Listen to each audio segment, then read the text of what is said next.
Bonsoir chers abonnés et bienvenue sur votre page spécialisée de l'information, l'info du peuple. N'oubliez pas de vous abonner et de liker en cliquant sur le bouton au bas de votre écran. Depuis quelque temps déjà, la Centrafrique se trouve au cœur de fortes tensions entre la France et la Russie. La France avait d'ailleurs gelé le 8 juin dernier son aide financière à la Centrafrique qu'elle estime complice des Russes. Cela intervient du fait des suspicions de la France qui, depuis 2018, soupçonne la trop forte influence russe sur le gouvernement de Faustin-Archange Touadéra. La France était le principal promoteur à l'ONU d'un strict embargo sur les armes en 2013 et continue de le défendre aujourd'hui.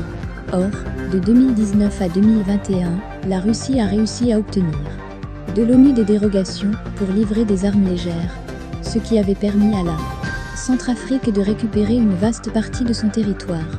Un fait ayant envenimé la situation entre Paris et Bangui fut l'arrestation d'un Français.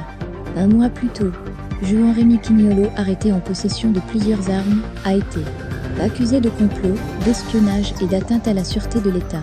Ces tensions entre Bangui et Paris semblent se calmer, notamment depuis quelques jours, avec la démission du Premier ministre Firmin Grebada, aussitôt remplacé par Henri-Marie Dondra, fortement réputé franco-compatible.